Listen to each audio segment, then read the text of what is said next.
Welcome to episode 12 of Grassroots Unfiltered. Today I am joined by Reece and Brad, and they're here to talk to us about academies and the JPL.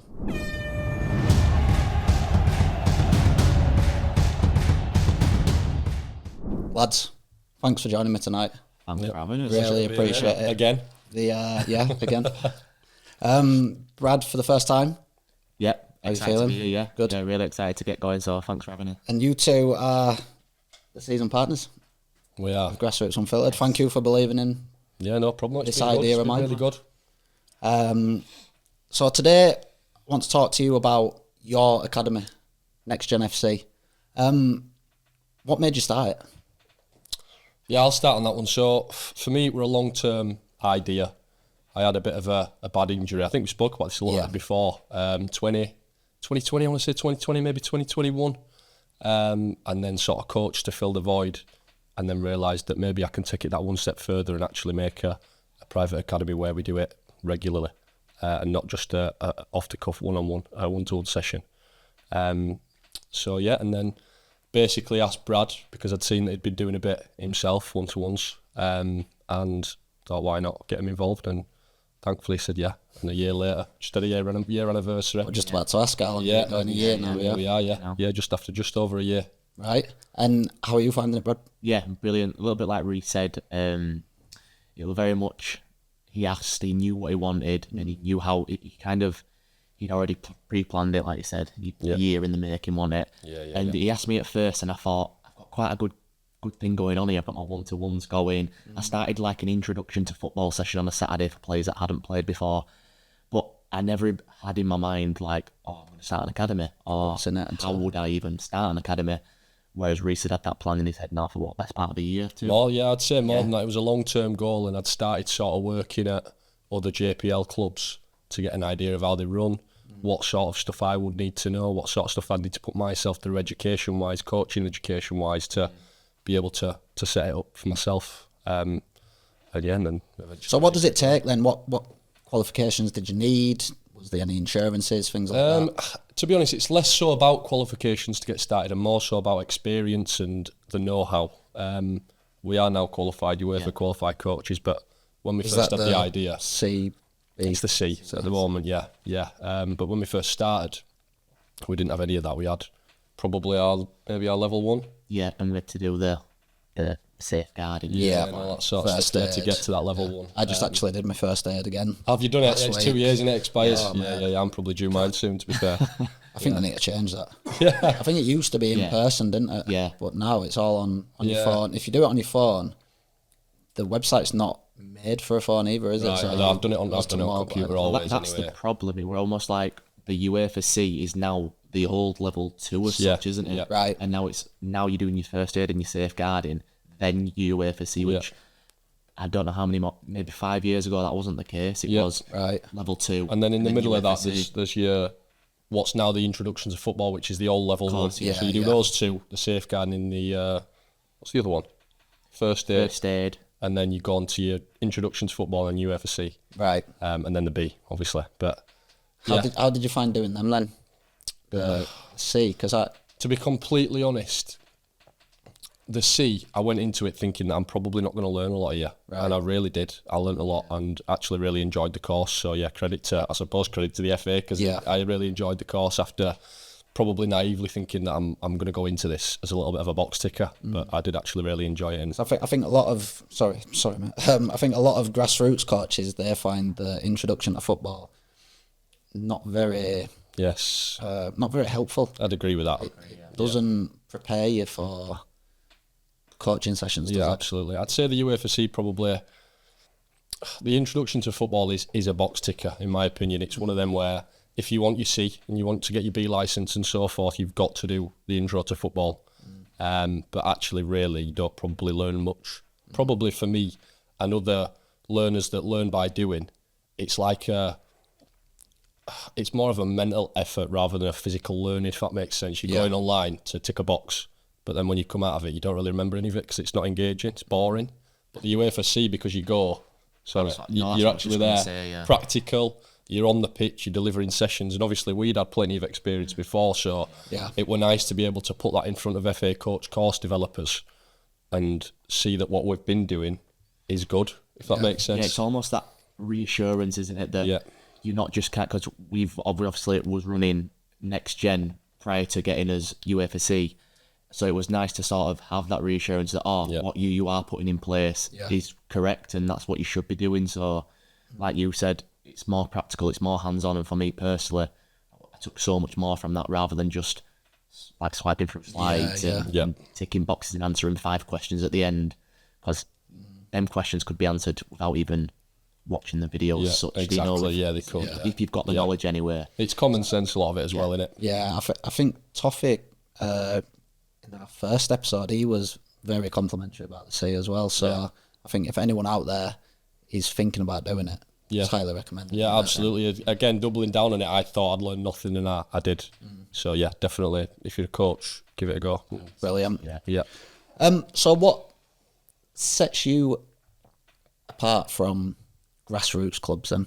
What is Next Gen about? What makes it different? All right. I think first of all, grassroots, before we start talking about Next Gen and academy football, grassroots is essential. Like, without grassroots, there is no Next Gen, there are no academies. That's a fact. That's the bottom line of it. And I suppose long enough down the line, if there's no grassroots, there's not even a game at all, because it all starts from 5-year-old, 4-year-old Messi and Ronaldo playing football at a grassroots team.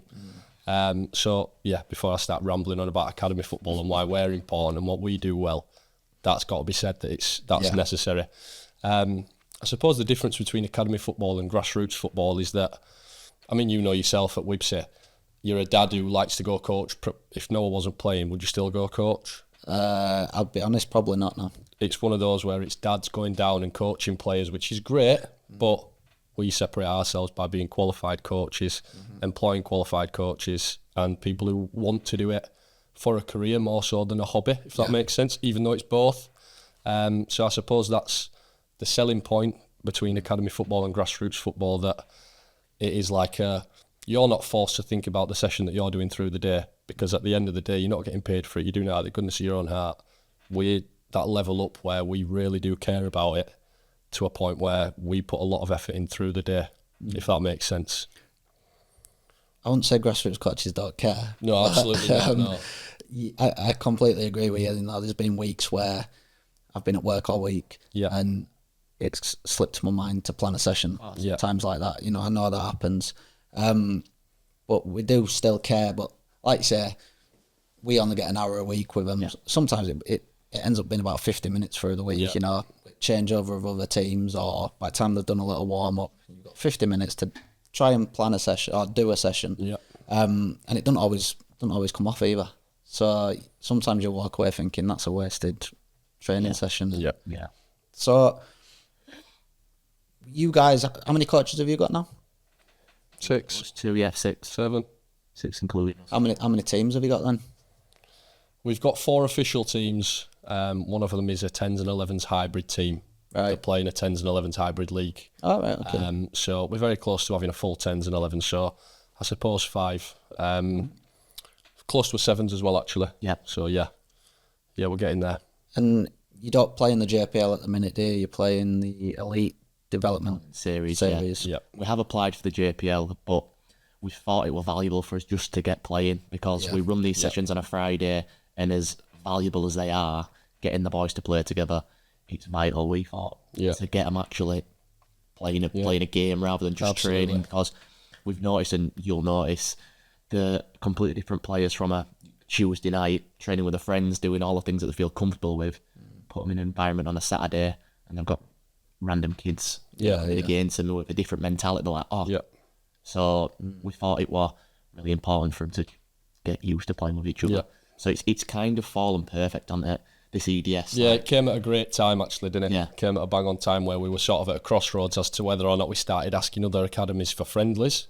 And then it just so happened that as we were thinking about that, EDS came along. And Sam and so is that quite a new thing as well? Really good. Yeah, it's really new, but it's really different to your typical grassroots or even JPL, to be fair. It's a different environment. It's they'll tell you this all the time, they love it. I'm sure if they listen to this now, they'll love me for saying this, but it's a development focused atmosphere. I messaged them to ask them to come on, and they're up for it. So Oh no, you get them on, definitely good lads.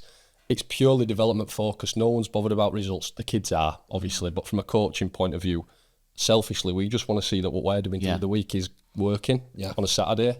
It's great to see that kids are developing, and I say this to my lads. I don't care if they lose, so long as I can see that they developed and improved from the previous week and the previous week before that and before that, and so long as I can see improvement over a period of time. It's probably lost a little bit in grassroots and maybe even the JPL because it's got that competitive edge. On a Saturday, it doesn't seem to be lost. It seems to be so development focused that even noticing that one lad is occupying the correct space when last week you were in the middle of nowhere. Yeah. To me, that's a noticeable improvement. It's tangible, if that makes sense.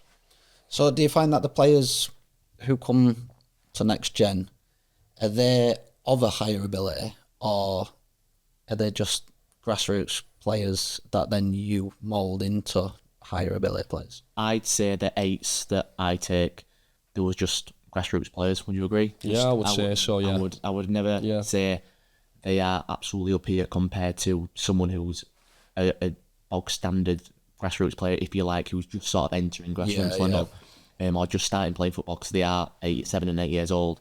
But I think how we've moulded them and what they've become now is worlds apart. From how they entered from to now, they're going to train with Leeds Academy or they're like a trial at Leeds for 6 weeks.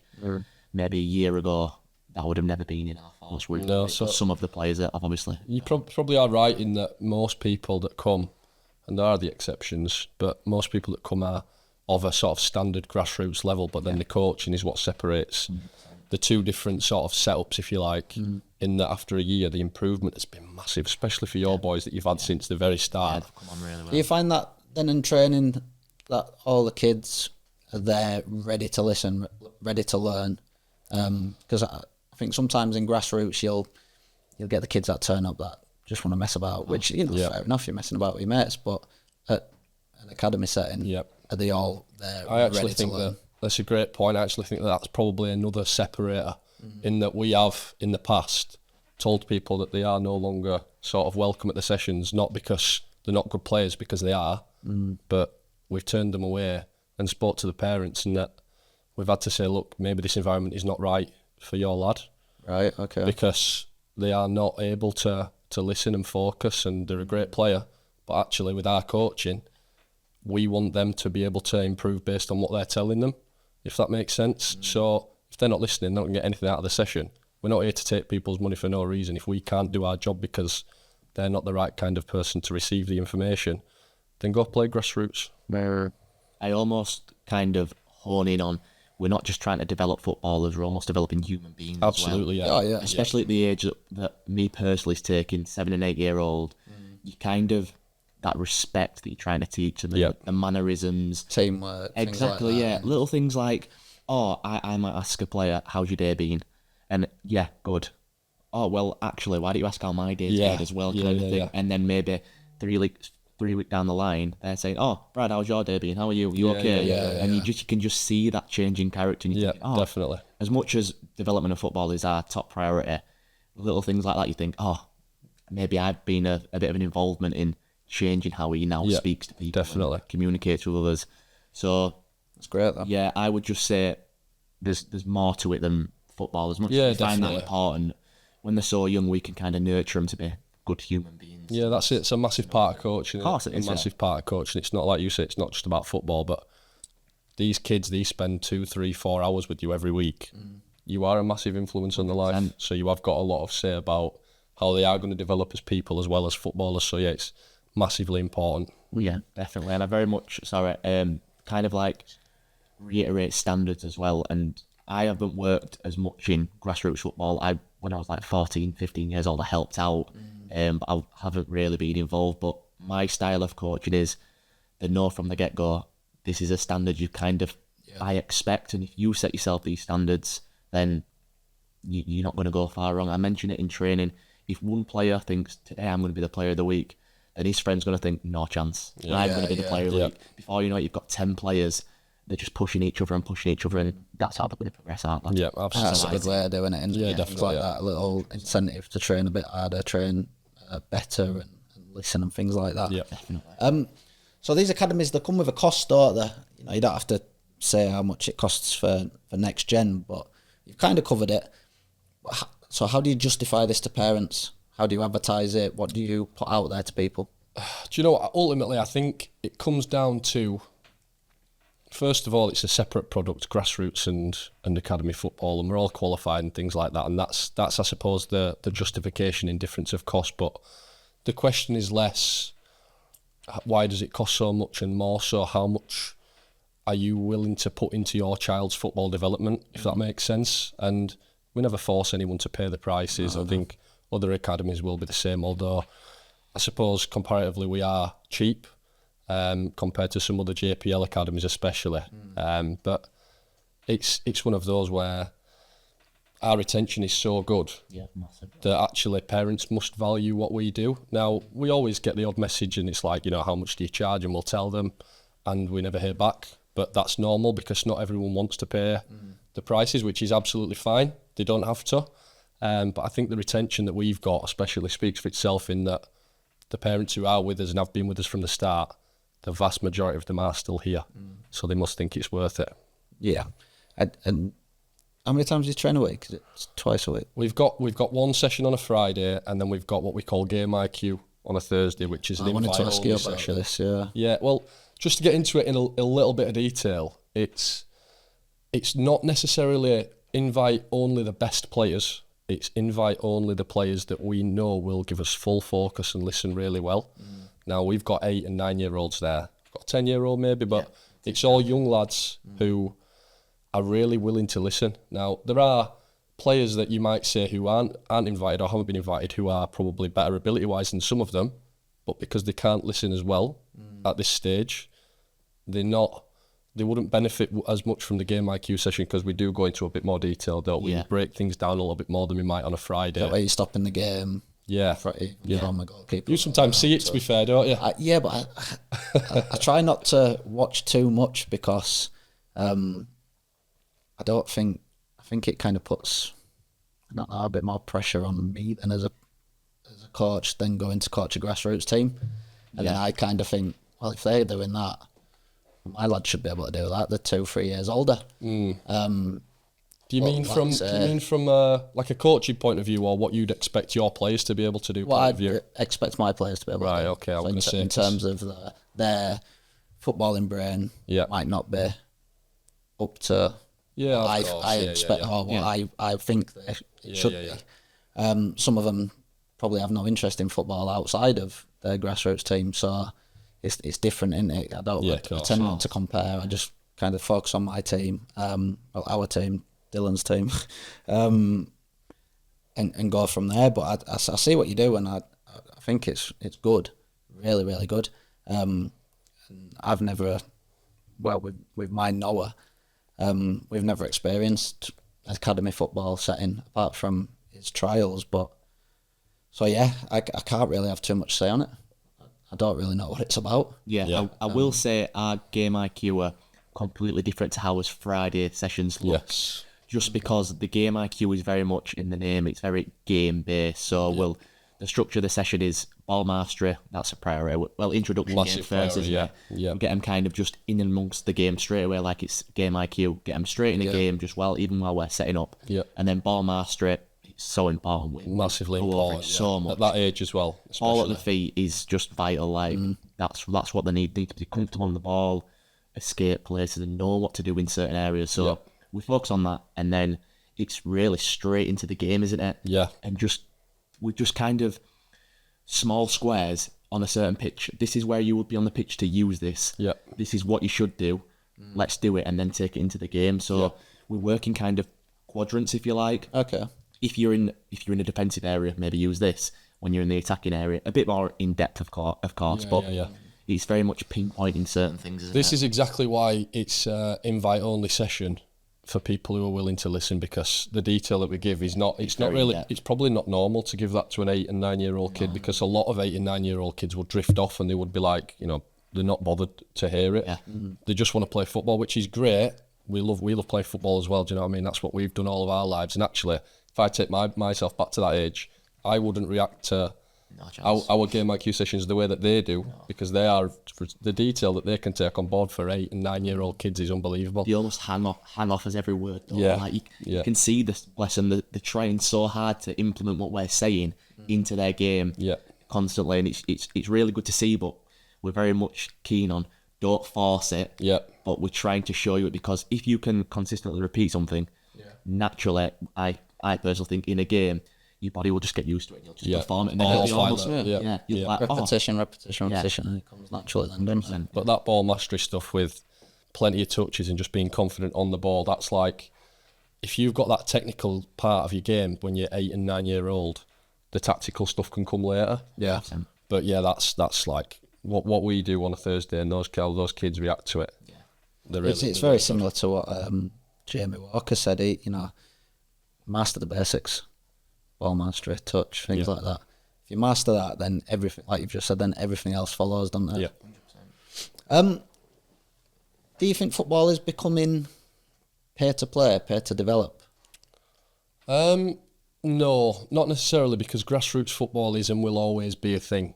So just like anything, I suppose there are different levels of whatever you do. Football in this instance, with grassroots and then possibly private academies and then your professional academies and the pro game. I would say that it isn't becoming pay to play, because you've still got the option of grassroots clubs, which will never go away. And if it does, then we're all screwed. Oh no, definitely. It's just, like I say again, I've never had experience of these academies. But you see online, there's quite a lot of negative talk about them, isn't there? How do you take that? What would you say to people? To be honest, I've not actually seen anything negative. I mean, maybe there is. We're very lucky with the parents that we've got as well. We've got a great relationship with everyone, and I think that helps us, because... I also think, from a selfish point of view for us, I think that's almost another selling point, like how approachable we are, and we're very down to earth, and we sort of say it as we see it. Yeah, like, I agree, yeah. I kind of pride myself, and I'll say this to all parents, and anyone watching, parents will agree. If you have something to say regarding your child, yourself, honestly, just come and ask me, because of course, otherwise it can kind of fizzle into something that it doesn't need to be. Yeah, we'd actually much rather they did do that. Yeah, because there'll always be a reason why something's been put in place, or vice versa, it hasn't been put in place. Yeah. So we'd always have answers. So I think sometimes it can be kind of come a thing. I'm not speaking for other academies, but maybe it could be a case of the parents aren't happy with what their children are getting in their academy, but they're not voicing their opinion to the coaches, and it becomes a kind of a thing, and there's no communication between parents then, and it almost causes a bit of controversy. Yeah, of course. But actually, we've been quite lucky in that's, as far as we know, unless there's any parents out there that have got issues. we don't have any issues really with parents, and actually, I think that's what we do exceptionally well. We deal with parents really well, and we've got a great, like I say, great relationship with all of them, and actually, I think that it's reciprocal, to be fair. 100%, yeah. They'd be willing to help us with a lot of things that we need help with as well. And they do, they do. A lot of them are really helpful. Brilliant. Pathways. Do you advertise or offer pathways to professional clubs, things like that? We don't advertise or offer professional club link pathways, do we? But we've got regular scouts coming down and watching the sessions and things like that. We've had a couple go to Leeds United trials from the sessions, and I wouldn't say we've got any pathways as such, but we have got links, if that makes sense. What do you think of teams that advertise these pathways, and do you think it's selling a bit of a false dream? I suppose that really depends on what sort of agreement that they've got with whichever professional club it is. If they advertise, for example, if we advertised a pathway, we'd be lying. We don't have a pathway, we've got a link. So it's, if another club, another private academy have been told that they've got a proper link, a proper pathway, then no, I suppose they are selling the dream really, although it might make you think that my son's got, or daughter's got, a very big chance of getting in, whereas actually really the criteria is so high that they probably won't or might not. It depends how, I suppose, the parents interpret it and whatever the club puts out there. But if it's true, then no, I wouldn't say it's selling a dream. And again, I think that comes back to the communication as well then, doesn't it? Yes. If private academy is advertising a pathway, it's how much are they going to push that? So it's okay advertising it, but are they going to get them scouts in to come and watch and say, right, we've got this player, will you come and watch him, please? He or she needs to come with you. and train with you, they're definitely good enough to play and they've got the ability. Yep. But if they're advertising a pathway and the scouts come in twice a season, that's when parents might be a case of, oh well, we've almost been promised this, eyes on our children every week, but I'm not seeing any benefits or results from this. Yeah. And again, it's kind of miscommunication between parents and coaches that can cause words to be said as such, like, oh, it's you just kind of taking money, or you're not really advertising. You know what you're kind of selling. Where our link with Leeds United, Marcus, we could say, right, we've got 3 players, could you come and watch? You would be there on the Friday, wouldn't they? And that's without advertising as a pathway. We can say that wholeheartedly, we've got a link with Leeds United who would come and watch our child, and if we do think they're good enough, we will pass that information on to go and have a 6-week trial. So you just need to be careful of how you word things, don't you, so that you don't what's the word? You're not sort of putting it out there as propaganda and trying to get people. Misinformation, is it? That's a good way to put it. Not misinformation. Yeah, exactly that. Yeah, you're telling them what they need to know so that they come in. But then actually, you can't actually provide that link or that pathway, like you say. Overselling. So how many players have you had go on to trials and play at Academy? 3 or 4. Yeah, I think that'll be the 4th that's just going now, won't it? Yeah. Yeah. 4th now, just going now. Yeah. Right. And do they then leave next gen to go play at this academy? Or? If they get taken on, then that's a possibility. But actually, that's our ultimate goal. Yeah. I think we spoke about this in quite a lot of detail last time, if I remember correctly. But when I first sort of had the idea, I want it to be different to other JPL clubs that I've worked at before, in that I primarily think about building these players up to a point where they are good enough to go and play for these pro academies, and that is, to me, the ultimate success. Like, at the other JPL clubs I've worked at before, sometimes I felt as though maybe they were keeping the players on, not necessarily for money, but maybe just to make their squads better. Whereas actually the point of a private academy is to be able to move these players onto the pro academies, of course, and I think that's another sort of separator, in that we massively value our players going on and doing something really good at other clubs. I mean, look at Eddie. Yeah. For example, he's a young lad who's a very good footballer. He's now signed at Leeds, right? And obviously he's no longer with us, but that's great. We see him at holiday camps and things like that, but we just love that he's doing so well.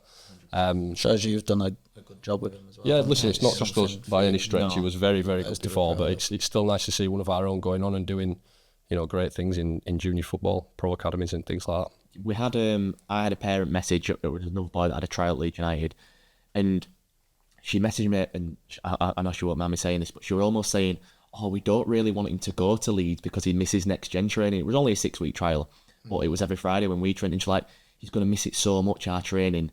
And as much as we love to hear that, I kind of reiterated to her that that's our job. Our job is to take them to this next level. There's a reason why not only we've just sent him, but they've also agreed to take him. The ability's there, he's good enough, so he needs to have confidence in himself that he is good enough. Got to grab that opportunity. Exactly, yeah. And I always say, worst case scenario, he's just not ready yet. That's fine. Come back with us, back with all his friends, enjoying it, and then we'll go again in another. But at least he's got that experience as well. Sometimes it's not about getting in first time. I mean, how many times do we get knocked back as kids, all these trials and whatever else? It's about having that experience, and then next time, and it will be a next time for him, he goes in and he's got that experience, he knows what it's like. Yeah, he knows you see the level though, you know the level. Yeah, of course, You've gone into it head first, and you're like, sometimes it can be a bit of an eye-opener as well for an 8-year-old, like, wow, this is what 8-year-olds are doing. Yeah.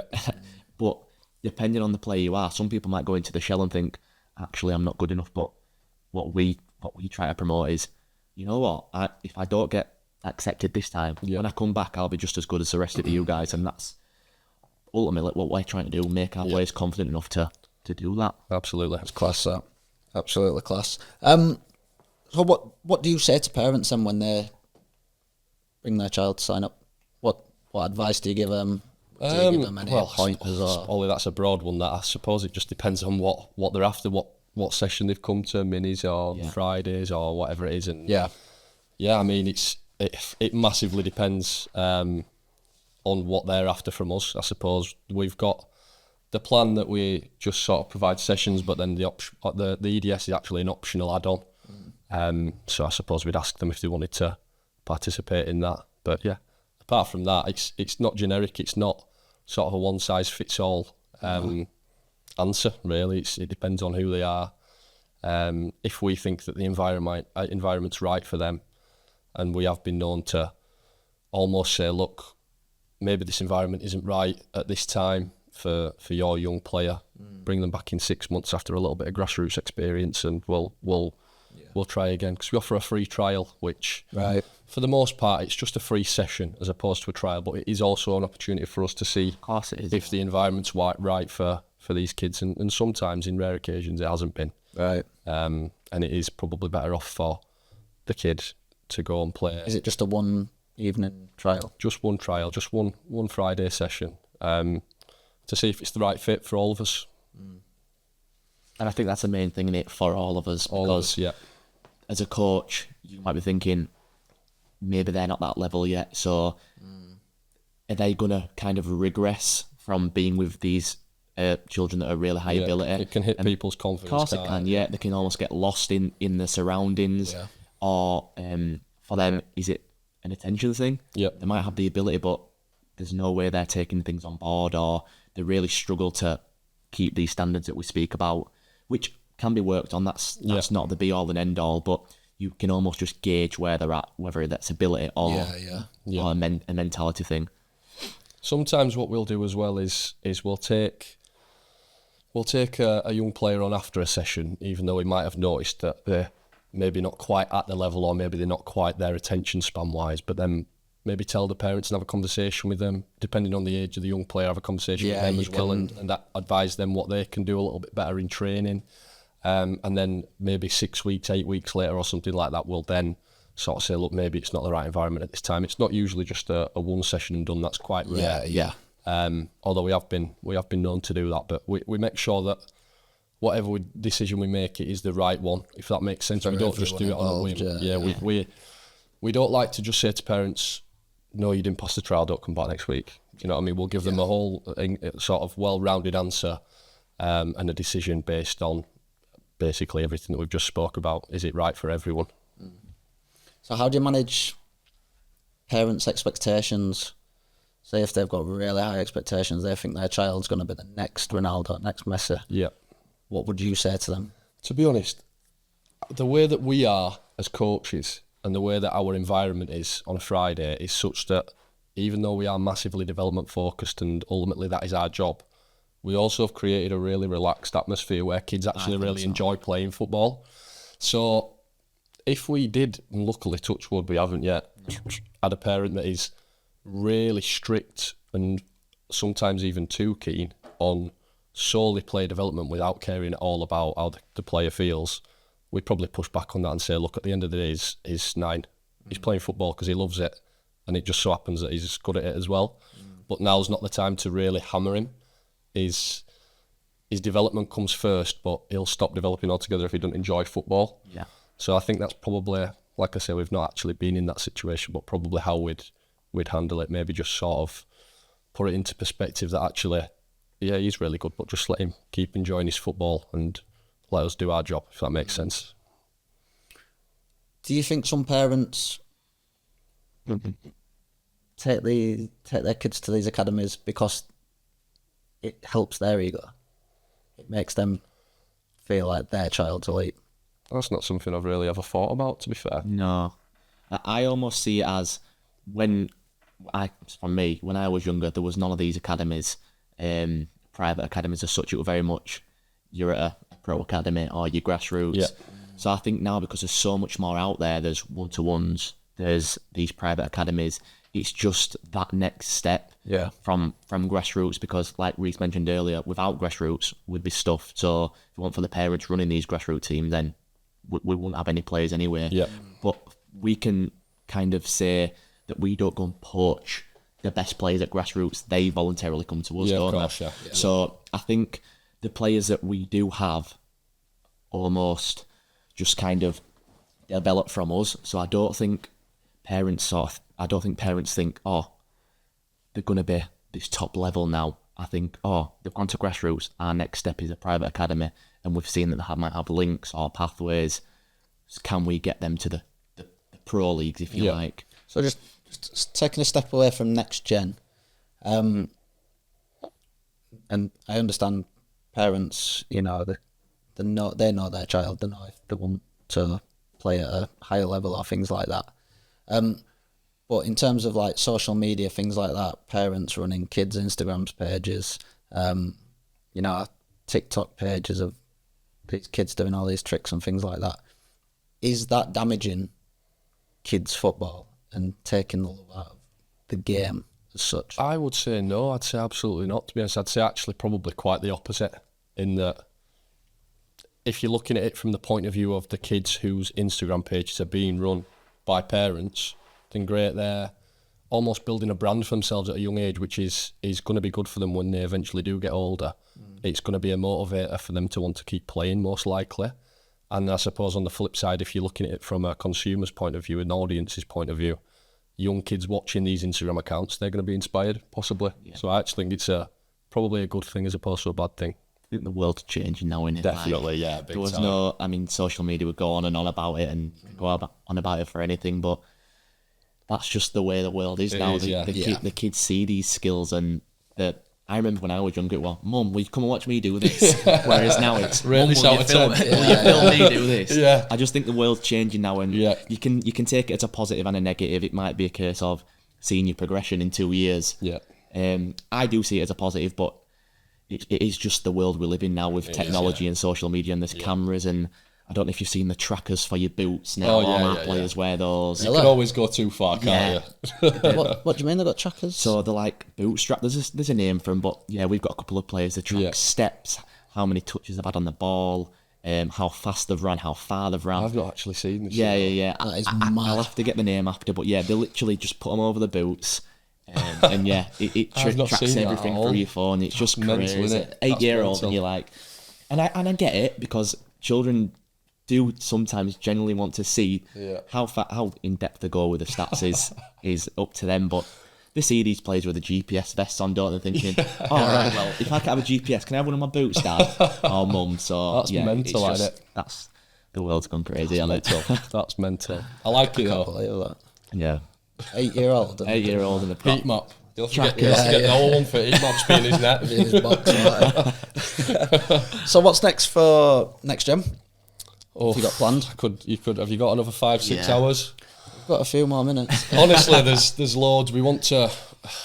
Our next step with the JPL application's gone in. That's huge for us. We're, fingers crossed, going to be competing in the JPL next season, which would be the next step. Logically, that was when we first set up. We had 5 goals. That was up there. It was up there for this season. So we'll see how that goes. Fingers crossed. We're opening a new location in the Leeds area soon. Leeds? So, more information about that will be out soon. But new location, and then hopefully once that's up and running, a new location. Right. And so on. Just keep going. Yeah, that's it. And to be honest, there's no reason to stop so long as the quality of the product and the service that we can offer maintains its level and gets better. The only reason that we'd ever slow down is if the quality of the service that we can provide is not being able to sort of be kept up to the standard which in my previous experience at some private academies, they've spread themselves too thin, and it does become apparent with quality of training, with parent opinions and things like that. So just to keep growing and just keep doing what we're doing. We've had a pretty crazy year, to be fair, haven't we? It's grown a lot quicker than we'd expected. I think that's testament to us. In particular, you, to be fair, he's not going to like me saying this on camera, but for an under-8 coach, coaching grassroots players coming from playing Sundays, and what he's done with them in a year is crazy. And they were good players anyway, but you've made them a proper team. Yeah. And the other coaches we've got as well, great. The Friday nights are really good. And to be honest, you know what I'm like, so fussy and selective. Yeah. We're very selective about the coaches that we brought in. Yeah. And they were, I don't think they knew this, but for the first sort of month or so, they were kind of on trial. And everyone smashed it. Like, everyone did really well. Yeah, fantastic. And there's just, the sky's the limit, I suppose, at the minute. We've just got massive ambition. The possibilities are endless. The possibilities are endless, and we just need to keep going, don't we? And just hopefully never stop. It's the idea. So JPL, I've never experienced it. I know you've coached in it. Have you? I haven't had experience at JPL now. So how did you find it? Yeah, I've not actually coached a team at the JPL. Right. I coached at a couple JPL clubs. I've been to watch games and things like that, but never coached it. But Like your own team, yeah. Yeah, to be honest, my opinion of JPL, from what I've seen from the outside, is that the standard is a lot higher than grassroots generally, but the atmosphere is still the same as grassroots, if that makes sense. So you can look at that both ways, I suppose, in a positive light and a negative light. I think the EDS, what that does really well in comparison is it is the coach and the team, whereas at grassroots and potentially JPL as well, I'm not sure if it's changed in the last 2 or 3 years since I've been down, but it's very much the all-in grassroots environment of the coach and the players, but then the parent input, if that makes sense. I suppose that's probably more down to the clubs than it is the JPL, but I think that the EDS does that well. The coaches and the players being able to have their own sort of influence on the match without outside input, if that makes sense. Put their own like a code of conduct out, don't you, and what parents should read. It's very much a case of, like Reece just said, you should only hear your player's voice and your coach's voice. Anything from the side, you'll hear someone from the member of the EDS team. Parents' voices off. It's very much. Yeah, I should only hear. I would coaches. say about the JPL, it is like by far the best standard of junior football. Particularly the games I've watched, and a couple of them were at sort of older age groups, 15s and 16s. The standard of football is like mega good. It's massive now, isn't it? There's so many teams about. Yeah, and for a club like us, for a private academy like us, our ambition is to get into the JPL for good reason, because the standard is so good, and we, especially after this year, want to be able to showcase that what we're doing in training is working at that higher level, and that is the platform for that is the JPL. Brilliant. I've really enjoyed that, and I think I'm out of questions, unless if you have got anything else to add about next gen. Now's your chance. Yeah, I think we've pretty much covered everything. To be fair, I think so. You spoke really well. Yeah, you can tell you're passionate about it, and you're doing it all for the right reasons. Yeah, and I think that's a big thing in it. Massive. I can't speak for other private academies, and I'm sure they feel the exact same. But I know, especially myself included, but Reece, it's the first thing he thinks of when he wakes up, and it's the last thing at night. Like, he's constantly next gen, and I am myself, and I love the coaching side, but there's so much more to it, and that's where credit to Reece, because from top to bottom, Reece knows what's going on all over. Like, I know the coaching, I'll set you all the sessions up, but there's so much more to it. So real credit to you, mate, because cheers, mate. without you from top to bottom, Proper chance. Yeah, I don't know what'll be going on. But yeah, sorry, going back to like being passionate about it, I just think it seeps through, like you just said. Now we spoke about it. Sometimes you can get into a little bit of a rut where I'm doing this. God, it happens all the time. I've got this session now. Oh, I've had a long day at work, and now I've got this session. Whereas we're like, oh, work's done. Come on, we've got this session now. Oh, you should have seen how well this session. And I think it's just, if we always say, don't we? And anyone will say it. If you enjoy it, you don't see it as work. Absolutely. And that's how. If the minute we don't enjoy it, then I think I would take a step back, because I can't push what I want to do with the children. I can't make them develop how they should. Yeah. And that's how I see it. If I don't enjoy it, the kids aren't going to develop how they should. Yeah. So, agreed. And I've heard really good stuff, especially about yourself as well. You're like one-to-one coaching, things like that. I think a couple of players that play in my team. Yeah, they do. Yeah. Go to your one-to-one sessions, and you can see each week, they're improving confidence-wise, ability. So keep it up, lads. Honestly, it's been good. I've enjoyed that. Yeah. Yeah. Thanks Cheers, for Ollie. having us. Cheers, really mate. good, mate. Thank you, mate. Thanks very much. Thank you. And that was Reece and Brad talking to us about Next Gen FC. Hope you enjoyed it. Unfortunately, that is the last episode of this season. Remember to subscribe on YouTube and follow us on all our socials. Thank you.